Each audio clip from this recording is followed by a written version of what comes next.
So, in your own life, your personal life, your professional life, do you have a need? Do you feel a need to be more creative? Would that be helpful?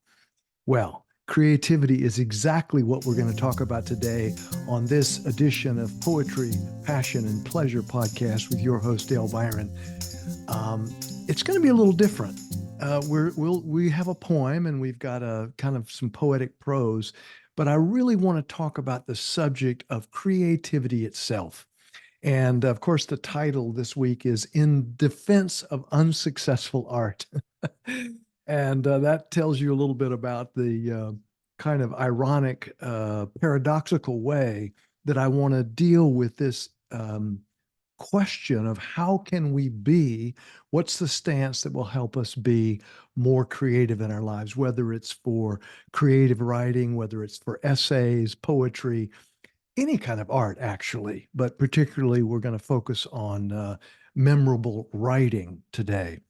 So, on this subject of how can we be more creative, what attitudinal stance can we take in our lives, I wanted to begin with a quote. It's about a paragraph long from the amazing, speaking of artists and writers, Ira Glass of public radio fame. He has his show, which many will be familiar with, is called This American Life. That's the same Ira Glass. And here's what he said. And I think this is really important when it comes to your own creative endeavors. I know that when I first saw this, it was quite impressive. You decide, though. Here's how it goes. Ira Glass said, "Nobody tells this to people who are beginners. Nobody tells this to people who are beginners." And again, beginning in some kind of creative process, some kind of artful creativity process. He says, "Nobody tells this to people who are beginners. I wish someone had told me." All of us who do creative work, we get into it because we have good tastes. But there is this gap. But there is this gap. For the first couple years, you make stuff. It's just not that good. It's trying to be good. It has potential, but it's not. But your taste, the thing that got you into the game, is still killer. And your taste is why your work disappoints you. Let that sink in for a minute. Your taste, your aesthetic is why your own work disappoints you. A lot of people never get past this phase. They quit. They quit. Most people I know who do interesting creative work went through years of this. We know our work doesn't have this special thing that we want it to have. We all go through this. And if you are just starting out or you are still in this phase, you got to know that it's normal. And the most important thing you can do is do a lot of work.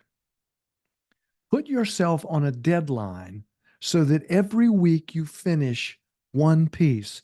It's only by going through a volume of work that you will close that gap, and your work will be as good as your ambitions. In other words, your work will be as good as your own personal aesthetic. He goes on, he says, and I took longer to figure out how to do this than anyone I've ever met. It's going to take a while. It's normal to take a while. You just got to fight your way through. You just got to fight your way through. So the reason I was so impressed with this is because I don't know, think about this. Does it resonate with you? Does it resonate whether your creativity is in a business professional sense or whether it's again more typically an art endeavor like poetry, like essay writing, that sort of thing, or some other art, music, painting, whatever.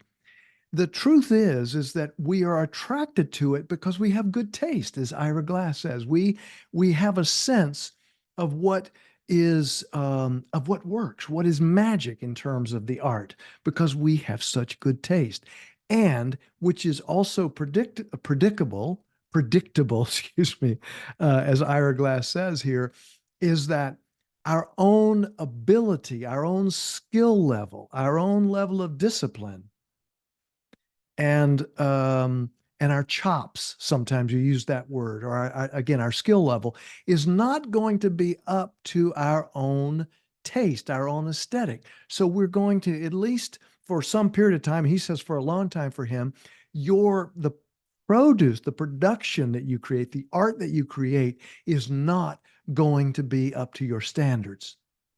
And if we don't really grok that, if we don't really understand that, then I think it can get us into trouble because we just, we give up. We give up. You know, my mentor poet, who I've mentioned many times on this podcast, William Stafford, was very much into this whole thing of, he says, I wrote so many poems that I ran out of titles and had to use some of them twice. He just was, somebody would say, well, what is what's your favorite poem? He says, the last one I wrote. So the idea is that poetry making for William Stafford, again, right along these lines, poetry making was more fun, more important in a way than any particular poem. And so therefore the pleasure that he received had him just chug, chug, chug, chug on. He said he wrote 4 or 5 poems a day. He wrote an hour, hour and a half, first thing in the morning, 4 or 5 o'clock in the morning, and a little later as he got older. But the point is that if we just have enough volume, that we are going to eventually, if we're getting pleasure from the writing, pleasure from the art, pleasure from creating the art, then we're going to hang in there long enough so that our own personal art is going to begin to reach the level of our own aesthetic, so that our standard and what we can actually produce begin to come into balance. Now, I'm not saying every piece. I write, poetry and songwriting are my two sort of artistic things, and essays. I love to write essays, and not every one of them seems to be thrilling to me, But over the years, having been involved with poetry for many, many years, I can say that I get closer. My expression is, even a blind squirrel finds a nut once in a while. So I get closer, to my own expectations with my own art. And I try not to take any one piece that seriously, but I do take the creating of art, the creating of poetry, the creating of essays very seriously. So I promised a poem, and this is a little piece that I wrote back in February of 2021, so a few years ago. It was called "In Defense of Unsuccessful Art," and of course, this edition of the podcast is named after that. So, "In Defense of Unsuccessful Art."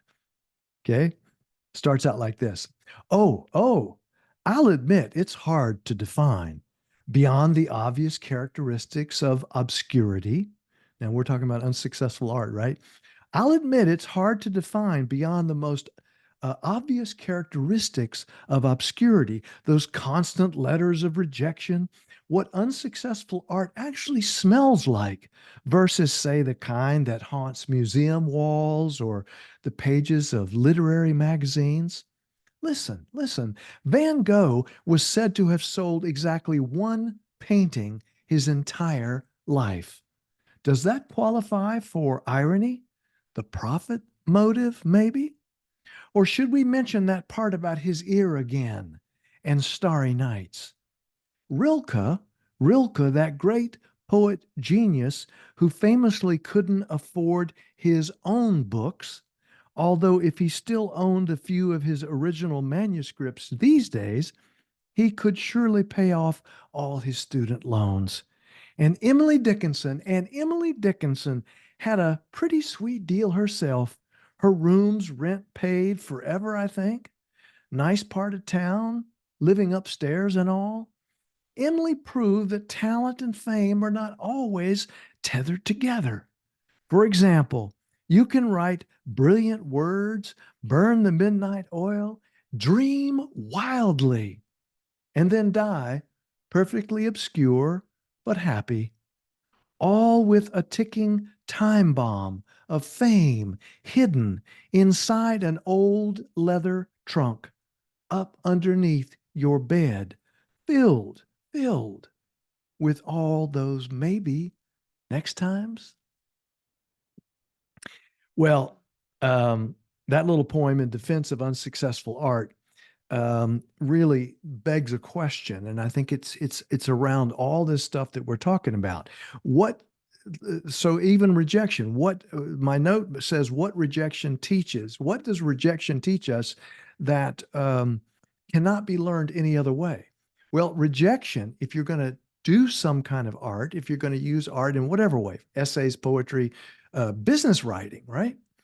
Any of that, you're going to suffer through those difficulties we're talking about before your chops, before your skills reach the level of your own aesthetic. And so that tells me that rejection on some level teaches that process and helps us hopefully persevere. I was thinking, the references in this poem, of course, are all true. Rilke did say once that he could hardly afford his own books of poetry. Van Gogh sold, I do think, one painting before he died, and that might have been sold to his own brother, who supported him. And then Emily Dickinson, of course, famously, wrote and wrote and wrote and kept stashing her poems up underneath her bed in this leather, case, leather trunk. And as we know, not most, virtually all of the poems of Emily Dickinson, maybe one was published, I think, as I recall, but her poems were discovered after she died. After she died. And so it's just a question that we ask ourselves. If we find something that we love, that we're incredibly pulled toward, some kind of art that we get joy from, if we continue to persevere, if we continue on that process, and if we don't beat ourselves down too much, because initially, at least, we are not able to meet our own standard. And as Ira Glass says, it may take quite a while. That's why it's important to pick the piece of art, or pick not the piece of art, but to the method of art, whether it's writing or whatever it is.